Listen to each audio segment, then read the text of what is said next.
Hola, hola, buenas tardes, ¿todo bien? ¿Me están escuchando?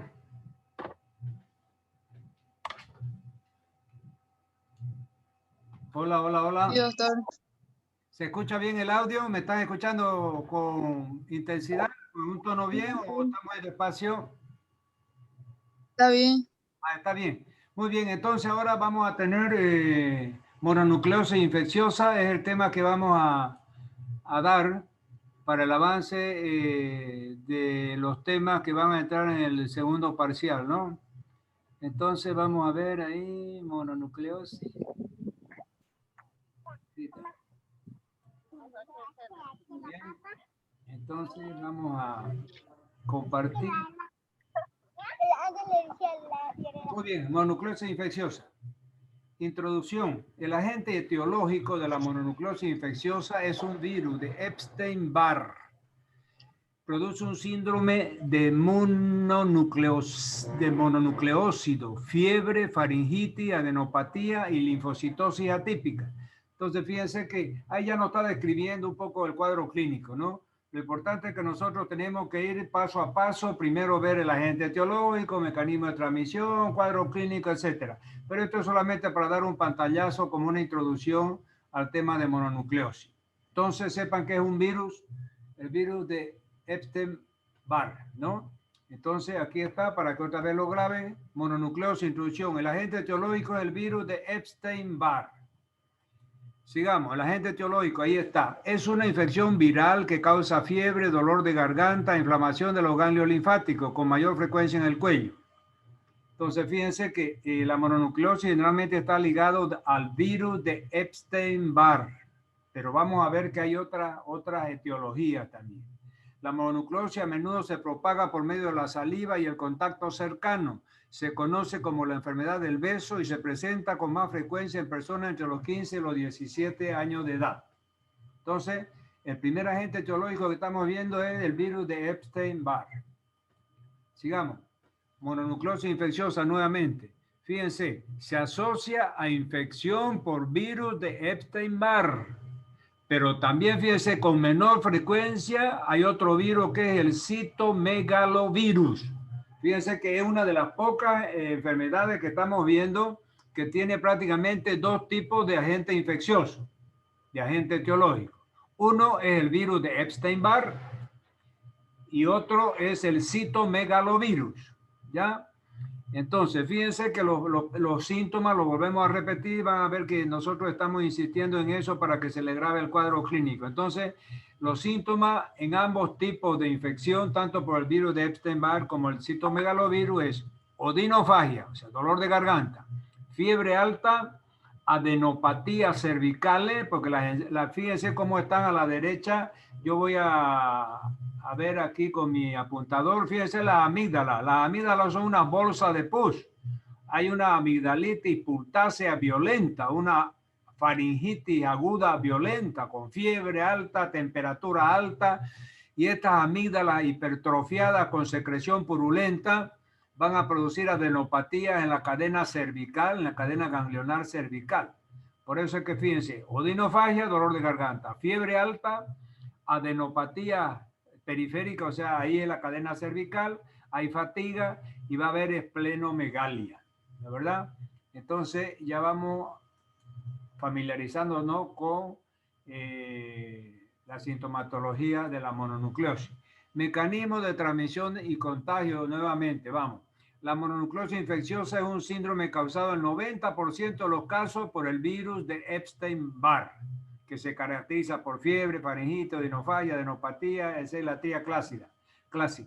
Y el contagio por el virus de Epstein-Barr se produce por vía salival, contacto íntimo entre una persona susceptible y portadores asintomáticos. El virus de Epstein-Barr, es decir, coloniza primero las células de la orofaringe y posteriormente provoca el síndrome general al diseminarse por todo el organismo. El virus puede permanecer latente en la orofaringe durante 18 meses, por lo que es difícil determinar en las personas infectadas un contacto con personas o portador. Entonces, aquí nos ha mostrado un poco el mecanismo de transmisión, por eso se llama la enfermedad del beso. Es decir, el contacto íntimo, el beso, etcétera, en la saliva, va a estar este virus de Epstein-Barr y de esa forma se va a producir el contagio en el 90% de los casos por este virus de Epstein-Barr. El otro 10% habíamos visto que el otro virus, ¿no es verdad? ¿Se acuerdan ustedes cuál era el otro virus? Era el citomegalovirus. Sigamos. La clínica entonces. Periodo de incubación de 4 a 6 semanas, fíjense, de un mes a un mes y medio es el periodo de incubación. ¿Qué quiere decir? Desde el momento que entra el virus al organismo hasta que aparecen los primeros síntomas, ese es el periodo de incubación. Pueden pasar de 4 a 6 semanas. Después el segundo periodo se caracteriza llamado periodo prodrómico de 1 a 2 semanas, donde hay astenia, debilidad, anorexia, falta de apetito y mialgias, o sea, dolores musculares generalizados. Es el periodo prodrómico. Y después ya viene el cuadro o el periodo de infección típica que dura de 2 a 4 semanas, donde aparece la triada clásica de fiebre, faringitis y adenopatía. Entonces yo le pregunto, ¿cuál es la triada clásica de la mononucleosis infecciosa? Entonces fiebre, faringitis y adenopatía. Otros síntomas que aparecen: hepatomegalia, esplenomegalia, exantema maculopapular frecuentemente y tras la administración de penicilina. Entonces hay un exantema, hay esplenomegalia y hay hepatomegalia. Sigamos. Tríada de la mononucleosis infecciosa. Nuevamente, fíjense, yo le estoy pasando la diapositiva insistiendo en cómo ustedes van a detectar esta enfermedad y hacer el diagnóstico. Entonces, la tríada clásica es fiebre, faringitis, fíjense, inflamación de la amígdala y linfadenopatía. Sigamos, nuevamente el cuadro clínico. La fiebre es una de las características más comunes. Los ganglios linfáticos suelen estar inflamados, generalmente en forma moderada, haciéndose accesible a la palpación en todas las zonas, incluyendo los ganglios epitrocleares que se perciben por encima de los lécranos o codos, pero con neto predominio en los cervicales. Yo les decía, y ustedes se deben acordar de anatomía, las cadenas ganglionares linfáticas más importantes siempre están en determinados pliegues del cuerpo. Entonces tenemos las cadenas ganglionares cervicales, en el pliegue cervical, en la unión de la cabeza con el tórax, ¿no es verdad?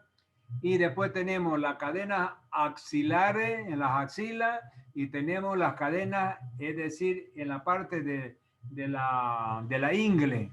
Entonces ahí tenemos las cadenas ganglionares en la parte inferior, es decir, donde los dos miembros inferiores se unen al tronco.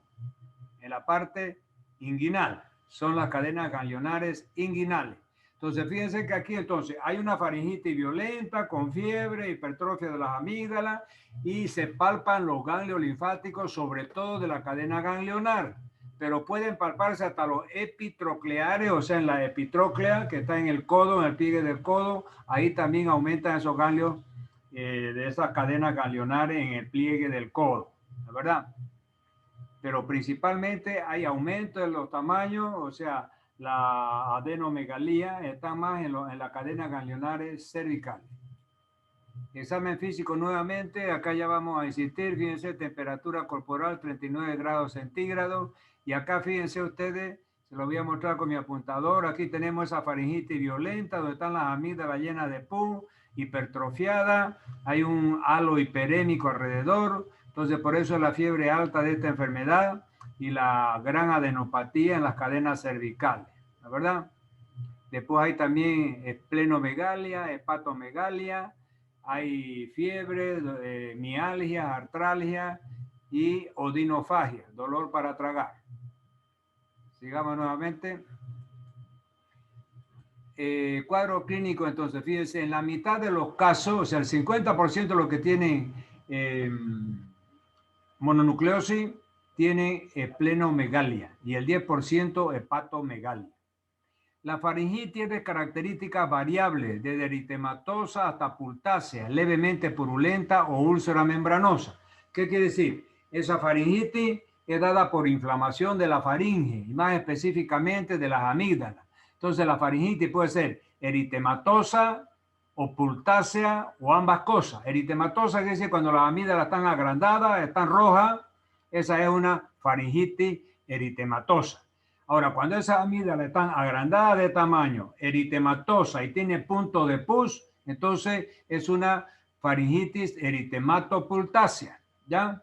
y a veces se forma una membrana blanquecina, como hemos visto en la diapositiva anterior. Fíjense aquí, hay una membrana blanquecina. Entonces, este tipo de faringitis es debido a una úlcero, se llama faringitis úlcero-membranosa.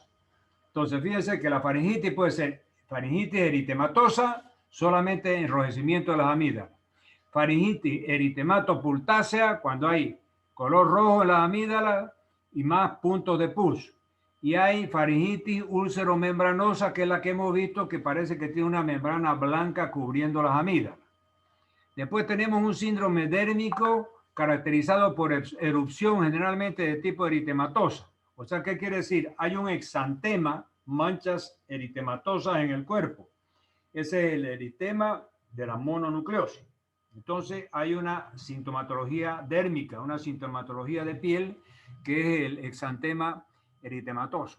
Otros síntomas frecuentes son escalofrío, diaforesia, sudoración profusa, hay cefalea, artralgia y mialgia y astenia. Desde el punto de vista hematológico, lo característico y de capital importancia diagnóstica es la linfocitosis con linfocitos atípicos. Entonces, fíjense, si usted le hace un hemograma, no va a venir aumentados los glóbulos blancos. Es decir, y sobre todo, es decir, aparecen linfocitos atípicos. O sea, hay dentro de los glóbulos blancos, lo que están aumentados son los linfocitos. Y hemos visto que hay linfocitos T y linfocitos B, ¿de verdad? Y sobre todo en el hemograma, el bioquímico que hace el examen le va a describir, hay linfocitos atípicos, abundante cantidad de linfocitos atípicos. También eso es característico del hemograma en la mononucleosis infecciosa. Sigamos. Nuevamente el diagnóstico. La primera sospecha diagnóstico de la mononucleosis infecciosa siempre ha de ser clínica. O sea, cuando viene el paciente, usted le hace el interrogatorio, o sea, la anamnesis, le pregunta su nombre, qué edad tiene, qué enfermedades se acuerda de su infancia, sus padres qué enfermedades tienen, diabetes, hipertensión, alguna enfermedad metabólica, ¿no? Para ver, es decir, los antecedentes familiares y los antecedentes propios del paciente. Ahí le hacen el examen físico, le miran la garganta, le toman la temperatura, le toman la presión, le ocultan el corazón, el pulmón, etcétera, le hacen la palpación de abdomen y ahí ya ustedes van a tener un 50% de una hipótesis diagnóstica. Y el otro 50% ya ustedes lo van a completar con los exámenes complementarios. Entonces, en general, el mejor procedimiento para el diagnóstico de las infecciones víricas es el aislamiento del virus o algún tipo de componente. ¿Qué nos está diciendo? Que en todas las enfermedades de origen viral, es decir, lo ideal sería hacerle un cultivo de sangre para ver si se desarrolla el virus que uno está sospechando que está produciendo esa enfermedad. Pero a veces no es posible eso, primero porque es más caro ese examen, porque a veces es difícil encontrar el virus en sangre, en el cultivo de sangre, entonces se necesita un laboratorio más sofisticado que lógicamente va a cobrar más cara la prueba. Entonces, pero ese sería el examen ideal para hacer el diagnóstico, cuando hay dudas, ¿no es verdad? Pero hay otro tipo de pruebas, por ejemplo, de laboratorio que pueden ayudar a confirmar también el diagnóstico de sospecha. La prueba serológica más específica y sensible para el diagnóstico de la infección por el virus de Epstein-Barr. Estos anticuerpos aparecen a las 2 semanas de la infección y persisten hasta 8 a 12 semanas o incluso un año. En la primera semana son positivos el 40% de los pacientes y el 80 a 90% a las 3 semanas.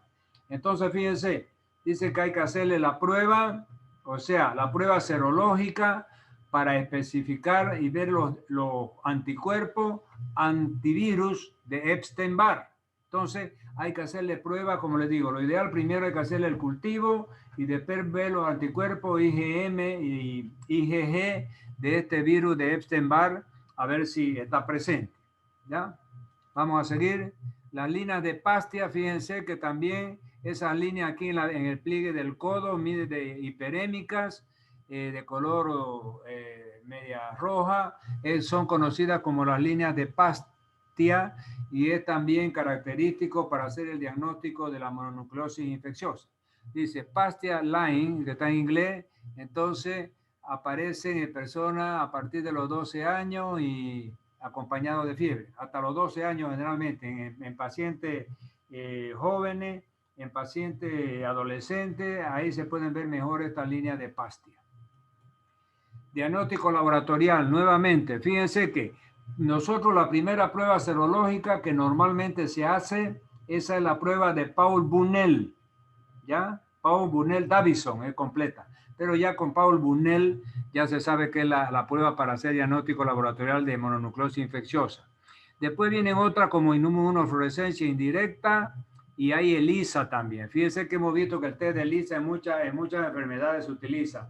En el SIDA hemos visto que otro tipo como la mononucleosis infecciosa, el coronavirus, inclusive ustedes han visto, ¿no? Entonces hay ese tipo de prueba, Paul Bunel, inmunofluorescencia indirecta y ELISA. Sigamos. Diagnóstico, sospecha clínica, entonces detección de anticuerpos heterófilos. Se hace la reacción de Paul Bunel. Es para ver los anticuerpos, fíjense, IgM que yo les decía, ¿ya? Y hay IgG también. Otro anticuerpo frente al antígeno del viral de tipo IgM, infección aguda, el virus de Epstein-Barr produce antígeno IgG que persisten por toda la vida. Entonces, fíjense que el virus, al ingresar y atacar el organismo, hace que el propio organismo, es decir, se defienda produciendo anticuerpos. Y hay los anticuerpos IgM que aparecen en la infección aguda y los anticuerpos IgG que persisten durante toda la vida. Entonces, fíjense ustedes de que esa es la característica de esa reacción de Paul Bunel, que detecta los anticuerpos específicos IgG y IgM en los pacientes que tienen mononucleosis infecciosa. Complicaciones de la mononucleosis. Mire, hay complicaciones renales, que es la glomerulonefritis.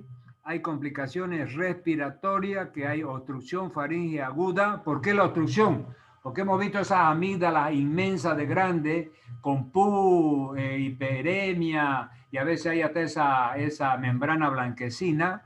Es decir, le tapa pues la orofaringe y el paciente tiene problemas de respiratorio. Es decir, le está bloqueando ahí el pasaje en la epiglotis, donde se cruza la vía aérea y la vía digestiva, y le produce entonces alteraciones respiratorias, dificultad respiratoria. Y puede haber derrame neumonitis, o sea, focos de neumonitis en el pulmón, y puede haber derrame pleural también. Esas son las complicaciones respiratorias. Después las complicaciones cardiovasculares puede ser una miocarditis o una pericarditis. Miocarditis es inflamación del miocardio, o sea, la capa media del corazón, o una inflamación de la capa externa o serosa del corazón, que se inflama el pericardio y da la pericarditis. Entonces, si yo le preguntara cuáles son las complicaciones de la mononucleosis infecciosa, me van a decir, a nivel renal, glomerulonefritis, a nivel respiratorio, obstrucción faríngea aguda con dificultad respiratoria, neumonitis intersticial y derrame pleural. A nivel cardiovascular tenemos miocarditis y pericarditis. Sigamos. Pronóstico, o sea, ¿cuál es lo que se puede esperar de esta enfermedad en términos de malignidad, o sea, en términos de mortalidad? La fiebre normalmente cede en 10 días y por lo tanto la inflamación de los ganglios linfáticos como la del vaso se curan en 4 semanas. El cansancio por lo regular desaparece en unas cuantas semanas también. Entonces, cuando es benigna la mononucleosis infecciosa y no se complica, es decir, en 2 o 3 semanas el paciente puede evoluir favorablemente, ¿no es verdad? Y recuperarse alrededor de 4 semanas, en un mes ya está chalinga nuevamente. Pero ahí si en ese mes tiene complicaciones renales, complicaciones pulmonares o complicaciones cardíacas, la cosa se complica y entonces la mortalidad es mayor.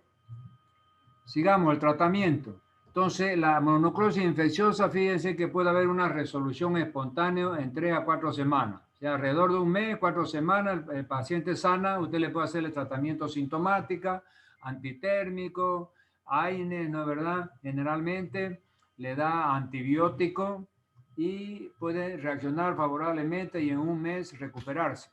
El tratamiento sintomático para la fiebre, paracetamol o AINES, reposo. Ahí hay riesgo de rotura esplénica, como les digo, o sea, la esplenomegalia, el agrandamiento del vaso, puede ser que con una caída o un golpe ahí en el hipocondrio izquierdo, el vaso estalle, se rompa y hay una hemorragia interna y pueda morir. Entonces, los corticoides en caso de complicaciones como anemia hemolítica o trombocitopenia o complicaciones neurológicas, ahí están indicados los corticoides. Ahora, no, generalmente no son efectivos, dicen los antivirales. El aciclovir, ustedes saben que es un antiviral que se utiliza en el herpes simple, herpes zóster, etcétera.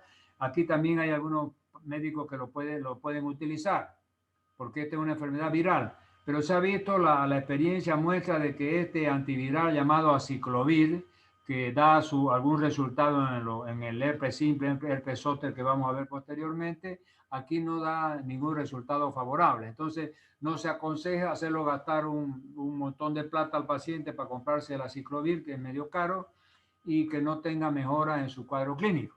Entonces, por eso hay que hacer tratamiento sintomático con paracetamol, AINE, reposo. Si hay rotura esplénica, bueno, hay que operarlo inmediatamente. Los corticoides están indicados cuando hay anemia hemolítica. ¿Qué es la anemia hemolítica? Es la destrucción, la hemólisis de los glóbulos rojos debido al virus de la mononucleosis.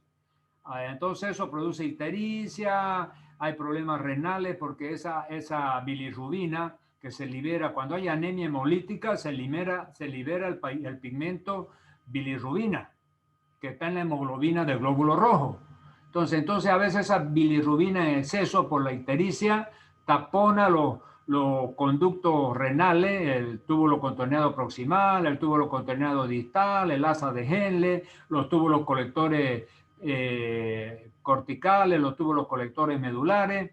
Entonces, a veces tiene su complicación renal, la glomerulonefritis o la pielonefritis, debido a esa anemia hemolítica, y después puede haber trombocitopenia, o sea, disminución de las plaquetas y complicaciones neurológicas, ¿no? Muy bien, entonces seguimos.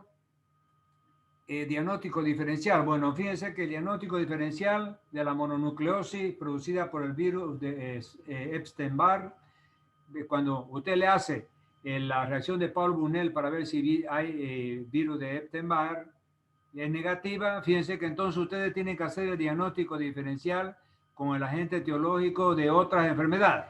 El citomegalovirus, en primer lugar, que el 10% produce este síndrome de mononucleosis infecciosa. Habíamos dicho que el 90% era por el virus de Epstein-Barr y el 10% por este otro virus que es el citomegalovirus. Pero también puede producir una sintomatología bien similar a la mononucleosis, la toxoplasmosis, la primoinfección por VIH-Sida, el herpes simple humano, la rubeola, acá los hepatitis virales y la intoxicación por fenitoína y carbamazepina de fármaco. ¿Ya? Entonces, ese es el diagnóstico diferencial. Lo que hay que tener en cuenta, como les digo, es el otro que produce el 10% de la mononucleosis infecciosa, que es el citomegalovirus. Muy bien, vamos a ir. Aquí el tratamiento, nuevamente hemos visto que el tratamiento sintomático con AINE, antipirético y el aciclovir. Fíjense que no, acá este autor dice que tiene resultados variables, pero ya hay un autor anterior que dice que no se ha visto resultados favorables usando el aciclovir, que es un antiviral.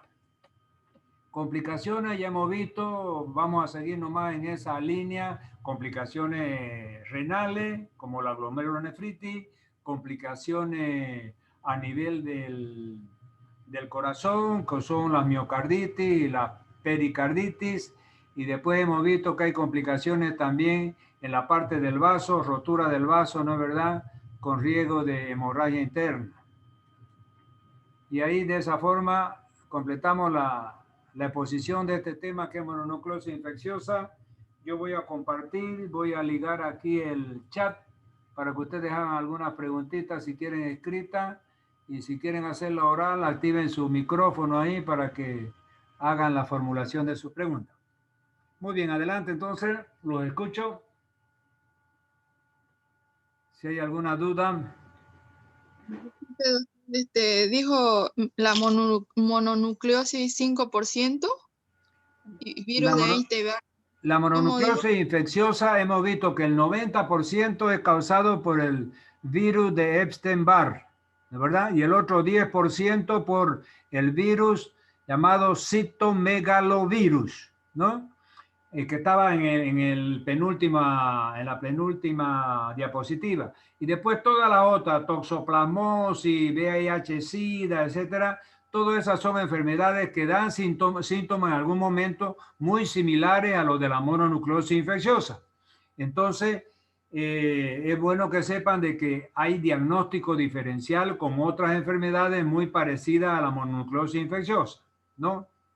Todas las enfermedades siempre tienen algo parecido a otras enfermedades y ahí se aplica lo que se llama el diagnóstico diferencial. No sé si es eso lo que me está preguntando. ¿Sí? Sí, muchas gracias. Muy bien, Vilma. Entonces, a ver, otra preguntita.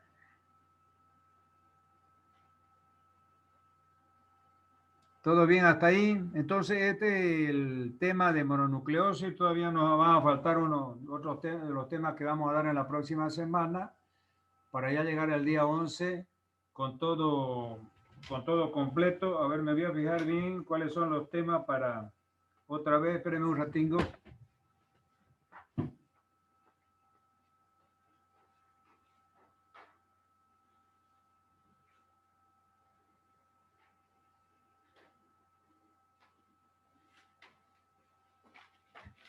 Entonces tenemos aquí los temas de SAP, que se los voy a volver a leer para que ustedes ya sepan exactamente cuáles son los temas.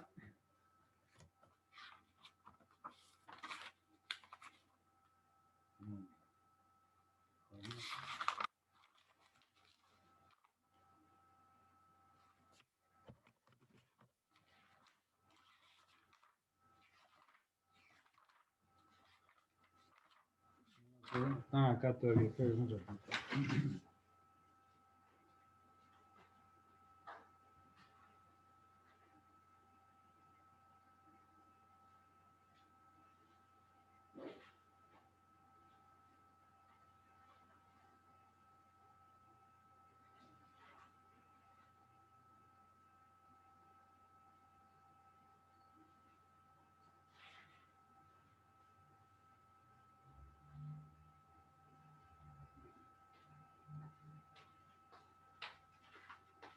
Bueno, aquí tengo el listado entonces de todos los temas que hemos visto. Es decir, nosotros terminamos el primer parcial hasta lepra, ¿verdad? Pero después entró coronavirus, eutanasia y aborto. Entonces, a partir de aborto es lo que entra en el segundo parcial, que son métodos anticonceptivos, alcoholismo agudo, alcoholismo crónico, abuso de droga, leishmaniasis, fiebre amarilla, sida, antrax, mononucleosis, que es lo que estamos dando ahora, y después va a entrar también leptospirosis, toxoplasmosis y cisticercosis. Entonces, mañana vamos a dar leptospirosis y la otra semana toxoplasmosis y cisticercosis. Y vamos a ver, el examen era el día 11, ¿no es verdad? ¿No? ¿Cuándo era el examen con ustedes? Hola, hola. ¿Me están escuchando? El 20, ¿Ah? el 20 de noviembre. Ah, es el 20 de 20. Ah, noviembre. no hemos fijado fecha, pues, ¿no? Yo le digo alrededor del 20. Entonces, por eso les digo, mañana vamos a pasar leptospirosis. Y quedan dos temas más, toxoplasmosis y cisticercosis, que lo daríamos el jueves y el viernes de la próxima semana. Entonces, si ahora la fecha es 5 o 6. 5, doctor. Ahora es 5. Entonces, el otro jueves 5 y 7, 12. El día 12 damos toxoplasmosis y el día 13 damos cisticercosis. Entonces, ahí tiene una semana hasta el 20. Voy a fijarme bien si ese es la fecha, porque no había yo exactamente indicado cuál era la fecha. Vamos a indicarla entonces ahora. A ver, ¿dónde está el calendario? Aquí está.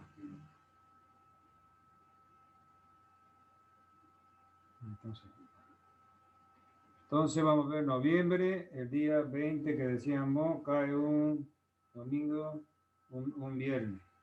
Está bien. Entonces, ya queda entonces oficializado que el día viernes 20 de noviembre,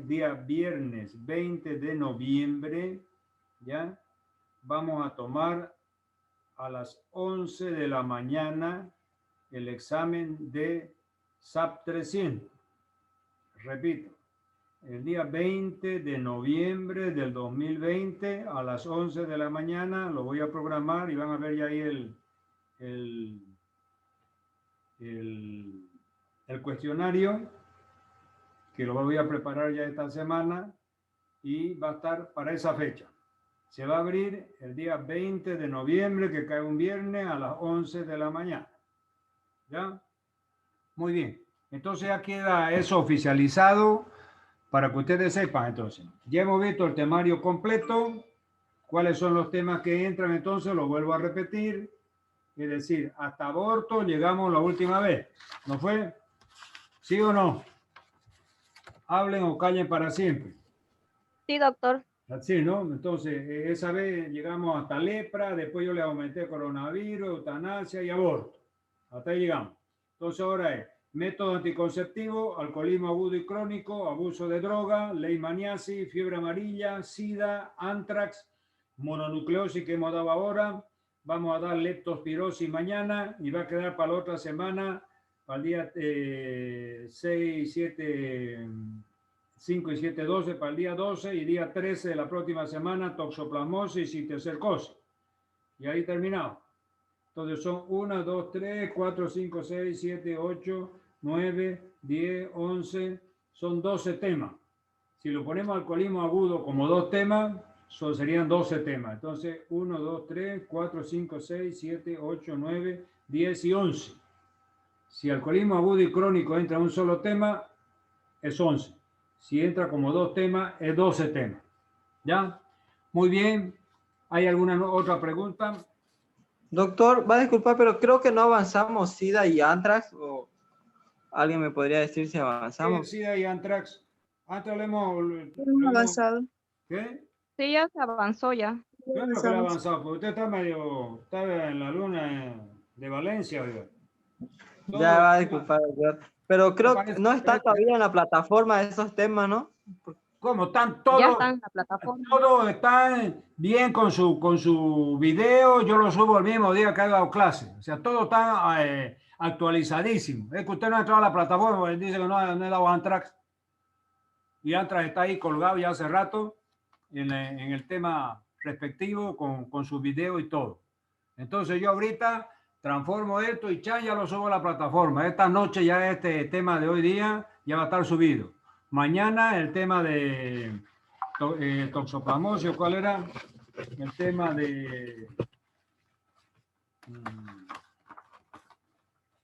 de leptospirosis lo voy a dar mañana y en la noche ya va a estar también ahí en la plataforma leptospirosis. Entonces quedaría el día 12 toxoplasmosis, lo doy y lo subo. Y el día 13 lo doy citocircosis y lo subo. Entonces no hay por dónde errarle ahí. ¿Ah? Si alguien tiene problemas y tiene seguridad que en su grupo no, en el de SAP 300, grupo B, no hay algún video, me puede avisar ahora, yo voy a entrar a la plataforma, voy a pesquisar si hay o no hay, si no hubiera, inmediatamente lo subiría yo. ¿Ya? ¿Está bien? Muy bien, cuídense, un abrazo, nos vemos mañana. ¿Hay alguna otra pregunta? Si no, quedamos por aquí entonces. ¿Está bien? Hasta luego.